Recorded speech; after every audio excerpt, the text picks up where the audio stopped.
Hai, assalamualaikum warahmatullahi wabarakatuh. Sebelum lanjut ke videonya, jangan lupa untuk di like, di subscribe, and nyalain tombol loncengnya guys.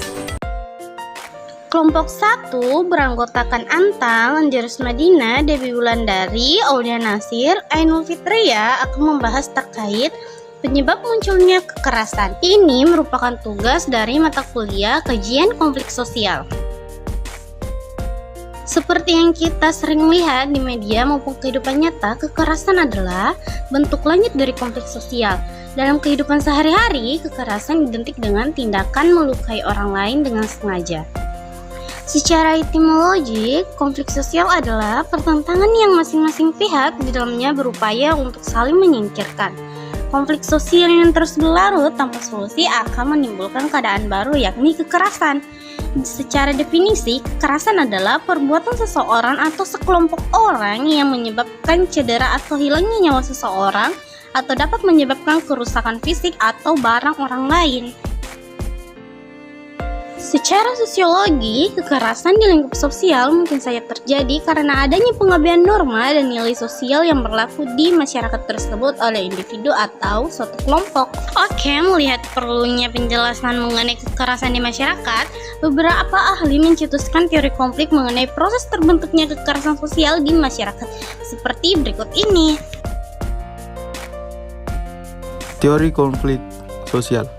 1. Teori konflik Karl Marx. Menurutnya, salah satu penyebab terbesar dari terjadinya konflik yakni diterapkannya sistem kapitalisme.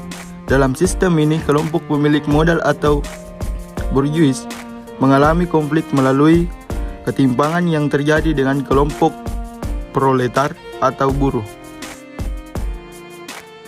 2. Teori konflik Gramsci. Jika dibandingkan dengan Karl Marx yang fokus pada konfliknya pada aspek ekonomi, Pak Gramsci berfokus dengan aspek budaya maupun politik atau kekerasan. Menurut Gramsci, konflik sosial dapat terjadi karena adanya suatu hegemoni. Teori konflik yang ketiga yaitu teori fungsional konflik Lewis-Kosar. Menurut Kosar, teori tersebut dianggap sebagai fungsional konflik, yaitu sebuah cara pandang yang melihat bahwa konflik bisa bersifat fungsional tapi bisa juga bersifat disfungsional.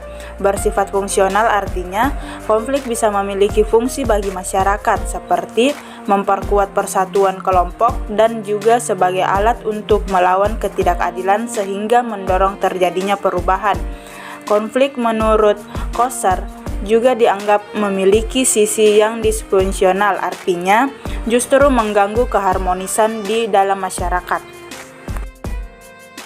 Nah, saatnya kita bahas penyebab munculnya kekerasan.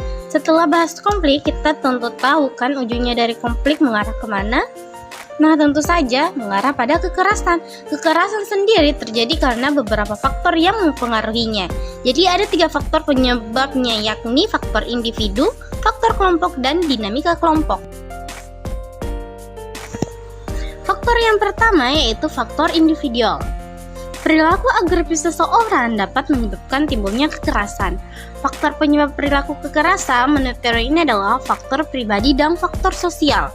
Faktor pribadi yaitu meliputi kelainan jiwa seperti psikopat, stres, depresi, serta pengaruh obat bius. Sedangkan faktor yang bersifat sosial antara lain seperti konflik rumah tangga, faktor budaya, dan media massa. Jadi faktor individual yakni dari kepribadian individu yang gampang emosian bisa memicu terjadinya konflik ya guys. Poin kedua, faktor kelompok. Menurut teori ini, individu cenderung membentuk kelompok dengan memprioritaskan identitas berdasarkan persamaan ras, agama, atau etnis. Identitas kelompok yang cenderung dibawa ketika seseorang berinteraksi dengan orang lain rawan menyebabkan benturan antara identitas kelompok yang berbeda dan kemudian menjadi penyebab kekerasannya. Contohnya seperti perkelahian antar pendukung klub bola saat pertandingan di stadion.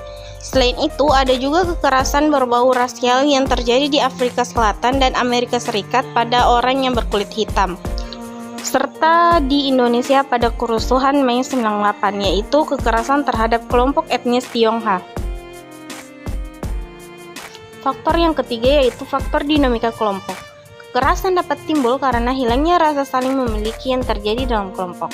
Hal ini dapat diartikan bahwa perubahan-perubahan sosial terjadi sedemikian cepat dalam sebuah masyarakat dan tidak mampu direspon sama cepatnya oleh sistem sosial dan nilai masyarakatnya.